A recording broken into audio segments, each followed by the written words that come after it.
சங்கீதம் 84க்கு வாருங்கள். ಕೀರ್ತನೆ 84ಕ್ಕೆ ಬನ್ನಿರಿ. 86வது சங்கீதம் 86ನೇ ಕೀರ್ತನೆ. அங்கே சங்கீதக்காரன் தாவீது என்ன சொல்லுகிறார்? ಅಲ್ಲಿ ಕೀರ್ತನಕಾರನಾದ ದಾವೀದನು ಹೇಳಿರ್ತಾನೆ. 5வது வசனத்தை பாருங்க. 5ನೇ ವಾಕ್ಯವನ್ನು ನೋಡಿ. ஆண்டவரே, ಕರ್ತನೇ, நீர் நல்லவரும் ನೀನು ಒಳ್ಳೆಯವನು, மன்னிக்கிறவரும், ಕ್ಷಮಿಸುವವನು, உம்மை நோக்கி கூப்பிடுகிற யாவர் மேலும் கிருபை மிகுந்தவருமாயிருக்கிறீர். ನಿನಗೆ ಮೊರೆಯಿಡುವವರಲ್ಲಿ ನೀನು ಕೃಪಾಪೂರ್ಣನೂ ಆಗಿದೆಯಲ್ಲ. ஆண்டவரை நோக்கி நாம் கூப்பிடும் பொழுது அவர் எப்படி இருக்கிறாரா? கிருபை மிகுந்தவராயிருக்கிறார். ನೋಡಿ, ದೇವರನ್ನು ನಾವು ಮೊರೆಯಿಡುವಾಗ ಆತನು ಯಾವ ರೀತಿ ಇದ್ದಾನಂತೆ? ಕೃಪಾಪೂರ್ಣವುಳ್ಳವನಾಗಿದ್ದಾನಂತೆ. அவர் நல்லவராயிருக்கிறார். ಆತನು ಒಳ್ಳೆಯವನಾಗಿದ್ದಾನಂತೆ. அவர் மன்னிக்கிறவராயிருக்கிறார். ಆತನು ಕ್ಷಮಿಸುವವನಾಗಿದ್ದಾನಂತೆ. நல்லவர் என்றால் அர்த்தம் என்ன? ಹಾಗಾದ್ರೆ ಒಳ್ಳೆಯವರಂದ್ರೆ ಅರ್ಥವೇನು? அந்த வாழ்க்கையிலே பல பலவீனங்கள் பாவங்கள் இருந்தாலும் ஆண்டவர் நம்மை அருவருக்கவில்லை. ನೋಡಿ, ನಮ್ಮ ಜೀವಿತದಲ್ಲಿ ಬಲಹೀನತೆಗಳಿದ್ದರೂ ಪಾಪಗಳಿದ್ದರೂ ಕೂಡ ನಮ್ಮನ್ನು ಅಸಹಿಸುವುದಿಲ್ಲ, நம்மை அசட்டை பண்ணவில்லை, ನಮ್ಮನ್ನು ಅಸಡ್ಡೆ ಮಾಡುವುದಿಲ್ಲ, நம்மை ஆண்டவர் அவர் புறக்கணிக்கவில்லை, ನಮ್ಮನ್ನು ಆತನು ತಳ್ಳಿ ಬಿಡುವುದಿಲ್ಲ. அவர் மன்னிக்கிறார். ಆತನು ಕ್ಷಮಿಸುತ್ತಾನೆ. அல்லேலூயா, அல்லேலೂಯಾ. மன்னிக்கிறார். ಆತನು ಕ್ಷಮಿಸುತ್ತಾನೆ. மன்னிக்கிறார் என்றால் அர்த்தம் என்ன? ಕ್ಷಮಿಸುವನೆಂದರೆ ಅರ್ಥವೇನು? நம்மை ஏற்றுக்கொள்கிறார். ನಮ್ಮನ್ನು ಅಂಗೀಕರಿಸಿಕೊಳ್ಳುತ್ತಾನೆ. நான் உன்னை விளக்க மாட்டேன், ನಾನು ನಿನ್ನನ್ನು ತಳ್ಳಿ ಬಿಡುವುದಿಲ್ಲ, எனக்குரியவன், ನೀನು ನನಗೆ ಸಂಬಂಧಪಟ್ಟವನು, சொந்தமானவன், ನನಗೆ ಸ್ವಂತವಾದವನು, உன்னை மறப்பேனோ, ನಿನ್ನನ್ನು ನಾನು ಮರೆಯುತ್ತೇನೋ, நான் உனக்கு உதவி செய்யாமல் இருப்பேனோ, ನಾನು ನಿನಗೆ ಸಹಾಯ ಮಾಡದೆ ಇರುತ್ತೇನೋ. அவர் நல்லவர். ಆತನು ಒಳ್ಳೆಯವನು. அல்லேலூயா, அல்லேலூயா.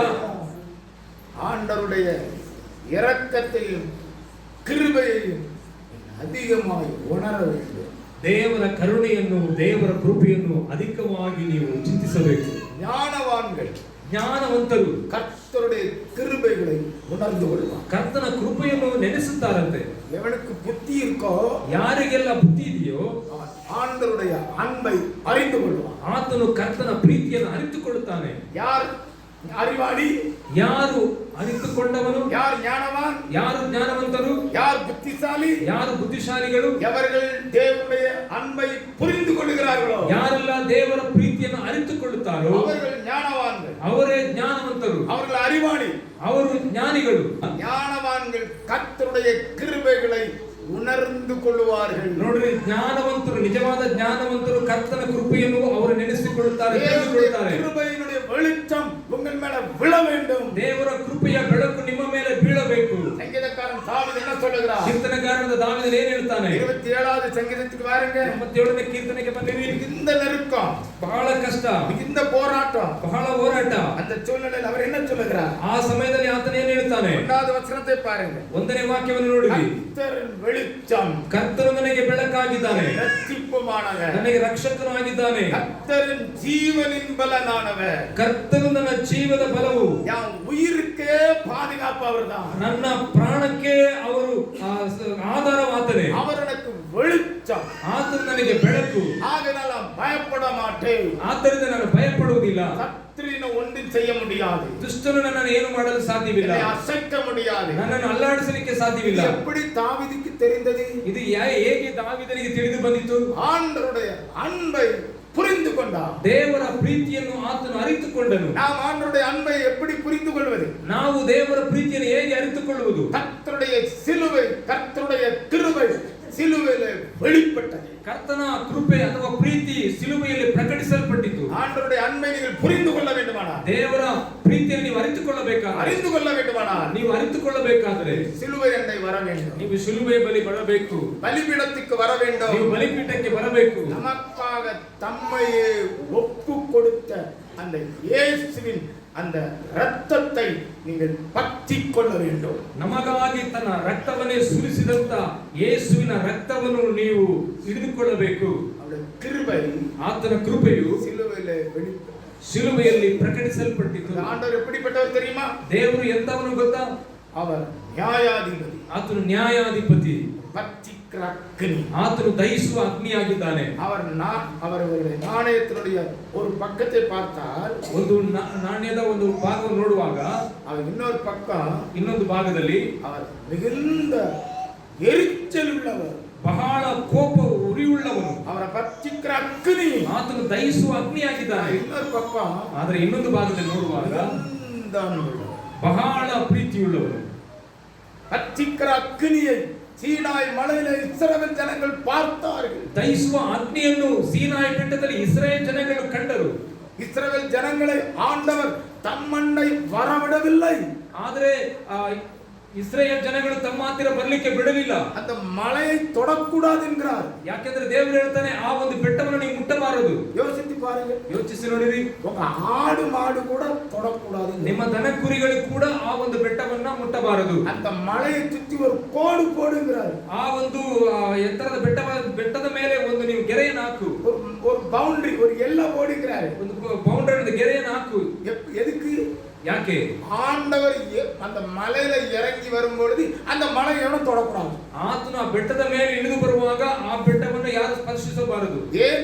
ಯಾಕೆ? பச்சிக்கிற அக்னி. ಆತನು ದಹಿಸುವ ಅಗ್ನಿಯಾಗಿದ್ದಾನೆ. உடனே தண்டனை வரும். ಒಡನೆ ದಂಡನೆ ಬರುತ್ತದೆ. உடனே ಅಡಿத்து விடுவார். ಒಡನೆ ಆತ ನಾಶ ಮಾಡಿ ಬಿಡುತ್ತಾನೆ. பயங்கரமானவர். ಅಷ್ಟು ಭಯಂಕರವಾದವರು. ஆனா அப்படியே 100க்கு 100 ಹಾಗೆ 100ಕ್ಕೆ 100ರಷ್ಟು அன்புள்ளவராயிருக்கிறார். ಆತನು ಪ್ರೀತಿಯುಳ್ಳವನಾಗಿದ್ದಾನೆ. அவருடைய அன்பை எங்கே பார்க்கிறோம்? ಆತನ ಪ್ರೀತಿಯನ್ನು ನಾವು ಎಲ್ಲಿ ನೋಡುತ್ತೇವೆ? சிலுவையில தன்னையே ஒப்பு கொடுத்தார். ಸಿಲುಬೆಯಲ್ಲಿ ತನ್ನನ್ನೇ ಆತನು ಒಪ್ಪಿಸಿಕೊಂಡ. ஆண்டவர் சாதாரணமானவர் அல்ல. ನಮ್ಮ ದೇವರು ಸಾಧಾರಣವಾದವನಲ್ಲ. அவர் வத்திக்கிற அக்னி. ಆತನು ದಹಿಸುವಂತ ಅಗ್ನಿಯಾಗಿದ್ದಾನೆ. அவரிடத்தில் நாம் நெருங்குவதற்கு ஒரு இடம் கிடைத்திருக்கிறது. கிருபாசன தண்டை வந்திருக்கிறோம். ಆದ್ದರಿಂದ ಅವರ ಹತ್ತಿರಕ್ಕೆ ಹೋಗುವುದಕ್ಕೆ ಒಂದು ಸ್ಥಳ ಸಿಕ್ಕಿದೆ, ಅದುವೇ ಕೃಪಾಸನ. அவருடைய ஆசனம், அவருடைய சிங்காசனம் பயங்கரமானதுதான். ಆತನ ಸಿಂಹಾಸನವು ಭಯಂಕರವಾದದ್ದು. ஆனால் இப்பொழுது அது கிருபாசனமாய் மாறிவிட்டது. ಈಗ ಅದು ಕೃಪಾಸನವಾಗಿ ಮಾರ್ಪಡಿಬಿಟ್ಟಿದೆ. நாம் அவரை மிகவும் தைரியமாய் நெருங்கக்கூடிய ஒரு அன்பு நிறைந்த ஒரு சிங்காசனமாய் மாறிவிட்டது. ನೋಡಿರಿ, ಆ ಹತ್ತಿರ ಕೃಪಾಸನದ ಮುಂದೆ ಬಹಳ ಹತ್ತಿರ ಹೋಗ್ಲಿಕ್ಕೆ ನಮಗೆ ಒಂದು ಸಿಂಹಾಸನ ಕೊಡಲ್ಪಟ್ಟಿತು. எந்த வேலையிலும் வரலாம், ಯಾವಾಗಲೂ ಬೇಕಾದ್ರೂ ಬರಬಹುದು. ಹತ್ತಿರ எதற்காகவும் வரலாம், ಯಾವುದಕ್ಕಾದ್ರೂ ಬರಬಹುದು. தூக்கம் வருதா? ನಿದ್ರೆ ಬರ್ತದ? தூக்கம் வருதா? ನಿದ್ರೆ ಬರ್ತಾ ಇದೆಯಾ? வருது. ಕೆಲವರಿಗೆ ಬರ್ತಾ ಇದೆ. அவரண்டை நாம் நெருங்கி வரலாம். ಆತನ ಹತ್ತಿರಕ್ಕೆ ನಾವು ಬರಬಹುದು. அந்த ஆசனம் எப்படிப்பட்ட ஆசனமாய் இருக்கிறது? ಆಸನ ಯಾವ ರೀತಿ ಇದೆ? கிருபாசனம். ಅದು ಕೃಪಾಸನ. கிருபை நிறைந்த ஆசனம். ಕೃಪೆಯು ತುಂಬಿದ ಆಸನ. ஆக நியாய தீர்ப்பு அல்ல, ನ್ಯಾಯ ತೀರ್ಪು ಅಲ್ಲ, தண்டனை கொடுக்கிற ஒரு ஆசனம் அல்ல, ದಂಡನೆ ಕೊಡುವಂತ ಒಂದು ಆಸನವಲ್ಲ, கிருபாசனம். ಕೃಪಾಸನ. கிருபை நிறைந்தவர், ಕೃಪೆಯು ತುಂಬಿದವನು, இரக்கம் நிறைந்தவர், ಕರುಣೆಯಿಂದ ತುಂಬಿದವನು, கூப்பிடுகிற யாவரும் கிருபை நிறைந்தவர். ಆತನು ಕರೆಯುವಂತ ಎಲ್ಲರಿಗೆ ಕೃಪೆಯಿಂದ ಕಾಣಲ್ಪಡುವವನು. எந்த இடத்திலும் எந்த சூழ்நிலையிலும் நாம் அவருடைய முகத்தை நோக்கி பார்க்கும் பொழுது அவர் கிருபை நிறைந்தவராகத்தான் தம்மை வெளிப்படுத்துகிறார். ಎಲ್ಲಿ ನಾವು ಆತನನ್ನು ಕರೆಯುವಾಗ, ಕೂಗುವಾಗ ತನ್ನ ಕೃಪೆಯನ್ನು ಆತನು ಪ್ರಕಟಿಸುವನಾಗಿದ್ದಾನೆ ನಮಗೆ. எந்த பாவியையும் அவர் அப்படியே அணைத்துக் கொள்கிறார். ಯಾವ ಪಾಪಿಯನ್ನಾದರೂ ಕೂಡ ಹಾಗೆ ಆತನು ಅಪ್ಪಿಕೊಳ್ಳುವನಾಗಿದ್ದಾನೆ. எவரையும் ஏற்றுக்கொள்ளுகிறார். ಯಾರನ್ನು ಕೂಡ ಆತನು ಅಂಗೀಕರಿಸಿಕೊಳ್ಳುತ್ತಾನೆ. ஆக பாவத்தை அப்படியே மன்னிக்கிறார். ಪಾಪವನ್ನು ಹಾಗೆ ಕ್ಷಮಿಸುತ್ತಾನೆ. ஆண்டவர் சொல்றார், ಯೇಸು ಕ್ರಿಸ್ತನು ಹೇಳ್ತಾನೆ, நானும் உன்னை ஆக்கினைக்குள்ளாக தீர்க்கிறதில்லை, ನಾನು ಕೂಡ ನಿನಗೆ ತೀರ್ಪು ಮಾಡುವುದಿಲ್ಲ, இனி பாவம் செய்ய. ಆದರೆ ಇನ್ನು ಮೇಲೆ ದಿನ ಪಾಪವನ್ನು ಮಾಡಬೇಡ. ஆக எப்படிப்பட்ட ஒரு பாவத்தோடு வந்தாலும் ஆண்டவர் அவளை அப்படி அன்போடு நேசித்து அனுப்புகிறார். ನೋಡ್ರಿ, ಎಂತ ವಿಧವಾದ ಪಾಪಗಳನ್ನು ಮಾಡುವವರು ಬಂದರೂ ಕೂಡ ಅವರನ್ನು ಅಪ್ಪಿಕೊಂಡು ಅವರನ್ನು ಪ್ರೀತಿಸಿ ಕಳಿಸುವವನಾಗಿದ್ದಾನೆ. ஆகவே நீங்கள் அவருடைய கிருபையை, அவருடைய சத்தியத்தை நீங்கள் எப்பொழுதும் துதிக்க வேண்டும். ಆದ್ದರಿಂದಲೇ ದೇವರ ಕೃಪೆಯನ್ನ, ದೇವರ ಪ್ರೀತಿಯನ್ನ ಯಾವಾಗಲೂ ನೀವು ಸ್ತುತಿಸಬೇಕು. அவர் அண்டை நெருங்கி வரும் பொழுதல்ல, ಆತನ ಹತ್ತಿರ ಬರುವಾಗಲೆಲ್ಲ அவருடைய கிருபை நினைத்து பாருங்கள், ಆತನ ಕೃಪೆಯನ್ನು ನೆನೆಸಿ ನೋಡಿರಿ, உண்மை நினைத்து பாருங்கள். ಆತನ ಸತ್ಯತೆಯನ್ನು ನೆನೆಸಿ ನೋಡಿರಿ. அது நமக்கு இன்னும் வலிமை வேண்டும், சக்தி வேண்டும், மன ஆற்றல் வேண்டும். ನಮಗೆ ಇನ್ನೂ ಅದರ ಆಸಕ್ತಿ ಬೇಕು, ನಮಗೆ ಇನ್ನೂ ಬಲವು ಬೇಕಾಗಿದೆ. நாம் இயேசுவை நேசிக்கிறோம், ನಾವು ಯೇಸುವನ್ನು ಪ್ರೀತಿಸುತ್ತೇವೆ, அவரை விரும்புகிறோம், ಆತನನ್ನು ಬಯಸುತ್ತೇವೆ, அதிகமாக ஜெபிக்க விரும்புகிறோம், ಅಧಿಕವಾಗಿ ಪ್ರಾರ್ಥಿಸಲಿಕ್ಕೆ ಬಯಸುತ್ತೇವೆ. ஆனால் முடியவில்லை. ಆದರೆ ಆಗುವುದಿಲ್ಲ. அன்பை உங்கள் வாழ்க்கையில பிரதானப்படுத்துங்கள். ದೇವರ ಪ್ರೀತಿಯನ್ನು ನಿಮ್ಮ ಜೀವಿತದಲ್ಲಿ ಪ್ರದಾನಪಡಿಸಿರಿ. அவருடைய அன்பிலே நீங்கள் மகிழ விரும்புங்கள். ಆತನ ಪ್ರೀತಿಯಲ್ಲಿ ಹರ್ಷಿಸುವುದಕ್ಕೆ ನೀವು ಇಷ್ಟಪಡಿರಿ. இன்னொரு சங்கீதத்துல போட்டிருக்கிறது, ಇನ್ನೊಂದು ಕೀರ್ತನೆಯಲ್ಲಿ ಹೇಳಲ್ಪಟ್ಟಿದೆ, நடனத்தோடு